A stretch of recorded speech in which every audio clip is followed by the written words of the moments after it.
Hola compañeros, el capítulo que analizaremos el día de hoy es el de interfaces densas, movilización de la documentación lingüística mediante recursos multimedia de David Narahan. Su texto está centrado en la creación de multimedia a partir de la información que se recaba en el trabajo de campo y esto permite cuatro cosas concretas. La primera es la presentación y manejo de audio y video. La segunda nos dice que el audio puede ser integrado con otro tipo de información. La tercera cuenta que en muchos casos la creación de multimedia puede derivarse de conjuntos ricos de datos de trabajo de campo. Y finalmente, el cuarto punto enfatiza que los profesores de lengua requieren los recursos lingüísticos que sean interesantes y flexibles para su público. Narahan divide su capítulo en 5 apartados. En el primero nos habla sobre la movilización. En él explica que dicho concepto se refiere a tomar la documentación lingüística y trabajar con las comunidades de habla y otros especialistas, y así poder ofrecer productos que puedan ayudar a contrarrestar la extinción de una lengua. Si bien las tecnologías de la información ayudan a la documentación de las lenguas amenazadas, cuentan con limitantes en cuanto al acceso, manejo y exploración de datos, así como la construcción de catálogos y almacenamiento digital, además de que ofrecen escasos beneficios para muchos públicos, en particular para las comunidades lingüísticas. Dentro del apartado también menciona la diferencia entre dos tipos de interfaces. La primera se relaciona con los canales de comunicación e interacción entre investigadores y la comunidad, y la segunda con las posibilidades de visualizar en pantalla los recursos lingüísticos a través de los cuales las personas interactúan. ¿Dónde se inserta la tecnología de la información? La tecnología de la información desempeña un papel central en la documentación de una lengua, tanto así que encabeza las listas de elementos que, según Woodbury, crean el marco para la reconceptualización de la documentación. Deberíamos de ser capaces de vincular las transcripciones con las grabaciones de audio y video y las entradas de los diccionarios o las oraciones de las gramáticas con grandes bases de datos de ejemplos ilustrativos. Es por ello que los tecnólogos de la información presentan cada vez más atención a la lengua y a la comunicación, movilizan el recurso a partir del material lingüístico que poseen. En este segundo apartado aborda el tema de los recursos multimedia, más específicos el de sus propiedades que los hacen adecuados para apoyar el rescate de las lenguas amenazadas. La participación humana normal en los eventos lingüísticos generalmente implica la vista, el oído y otras modalidades. Sin embargo, desde hace mucho tiempo las lenguas se han representado utilizando solo medios como el texto o más recientemente el audio. Esto se debe a las limitaciones tecnológicas disponibles en aquella época, como la escritura, la impresión y la cinta magnetofónica. Así, aunque el nombre multimedia implica complejidad, en realidad expresa la superación de las limitaciones mencionadas, y por ello hay dos razones que se deben de considerar como recursos multimedia resultados de la documentación. La primera es porque se establece un vínculo entre el proceso y los productos de trabajo de campo, es decir, los productos multimedia no pueden crearse de manera aislada, lejos de la comunidad y su conexión con el trabajo de campo y la recolección de datos. La segunda es porque al hacer uso de los recursos multimedia se modifica la manera en que se representan los miembros de la comunidad y su lengua. Es una forma de exhibir las relaciones de los miembros de esta comunidad con la lengua y los eventos lingüísticos, porque sus actuaciones no son transformadas a un escrito o mediatizados por el análisis. En resumen, los participantes se tienen que volver actores en lugar de informantes. En el tercer apartado se habla sobre las denominadas interfaces ligeras. Narahan dice que son aquellos productos que contienen las grabaciones originales y sus metadatos, lo cual permite ver los datos primarios y que se puedan agregar varios niveles de etiquetado, análisis, etc. Dichos productos generalmente son aplicaciones de software usados para ingresar y manipular datos.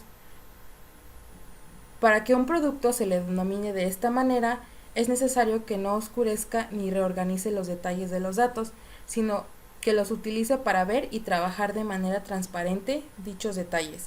No se debe agregar herramientas más allá de las requeridas para ver y manejar los datos. Debe centrarse en la adquisición de contenido no en la presentación o exploración, además de que solo los especialistas del área lo sabrán usar eficazmente. En el cuarto apartado se habla sobre la documentación y las interfaces densas, las cuales hacen referencia a la administración de datos a través de un software diseñado de manera creativa y fácil de usar, además de que reflejan 4 puntos. El primero, la colaboración y contribución de la participación de la comunidad. El segundo, la utilización de un lenguaje que permita a los usuarios llevar a cabo tareas complejas. El tercero, proporcionan diseños racionales y culturalmente apropiados para presentar y navegar entre distintos tipos de contenido. Y el último, permite a los usuarios realizar sus propias interpretaciones. Estas interfaces densas pueden clasificarse de 4 formas diferentes. La primera, interfaces conjuntas, está clasificada o proviene de un CD-ROM desarrollado para apoyar los refuerzos de la revitalización del Pacanti desde el contexto escolar en algunos pueblos de Australia. Con esta herramienta se permite una retroalimentación sobre los productos concretos en lugar de reaccionar frente a abstracciones, además de que demuestra un compromiso continuo con los proyectos y se comenta la creación de una historia o biografía comunitaria para el CD. La segunda interfase es la de apropiadas.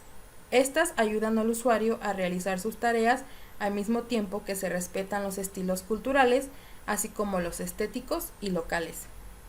Requieren de una memorización y atraen la atención del usuario a la propia interfaz en lugar de apoyar la navegación. La tercera interfaz es la especializada. En esta se toma como clasificación el caso del CD-ROM de Spawn Karaim, comunidad lituana, en el cual se hacen presentes los monólogos narrativos emitidos por los últimos hablantes plenos de la lengua. Dichos monólogos se transcribieron, anotaron morfológicamente y se ligaron a un léxico completo, una gramática y una concordancia. La efectividad de este sistema fue conformado en la escuela de verano Karaim, donde se crearon crucigramas multimedia interactivos y se invitó a los estudiantes para buscar palabras que no conocían. Esto provocó que los asistentes exploraran el contenido lingüístico que contiene el CD de manera novedosa. Y finalmente, la interfaz peligrosa. Esta proviene del estudio de caso en los Yapa, quienes se ubican en el desierto australiano. La actividad consistió en presentar en un CD su territorio, lengua y cultura del pueblo, lo cual provocó que algunos walpiris se inquietaran por el CD, debido a que por primera vez una parte fundamental de su conocimiento era revelado a gente ajena a ellos. La población asumió entonces las responsabilidades de control y material. En el apartado de las conclusiones, Narahan enlista 6 motivos por los que se deben de utilizar los recursos multimedia. El primero es porque ofrecen apoyo a la exploración. El segundo se debe a que sus funciones van más allá de la información subyacente. El tercero, porque ponen en manifiesto los insumos y la participación de la comunidad. El cuarto es porque explotan las posibilidades de presentar y controlar el audio. El quinto, porque los usuarios pueden interactuar con el contenido. Y finalmente el sexto, porque poseen una integridad en el diseño. A manera de conclusión, Narahan nos conduce a entender que no existen convenciones fijas para diseñar y describir interfaces y no se sabe de manera definitiva cómo representar y archivar neutralmente el contenido abstracto de los recursos multimedia como la navegación, el layout, las ligas y la interactividad. Estos diferentes desafíos nos hacen pensar que no se trabaja con recursos multimedia como una estrategia general que satisface necesidades diversas o como la conservación de datos a largo plazo, sino que se reconoce su potencial para movilizar la documentación y fortalecer las lenguas justo ahora cuando más se necesita.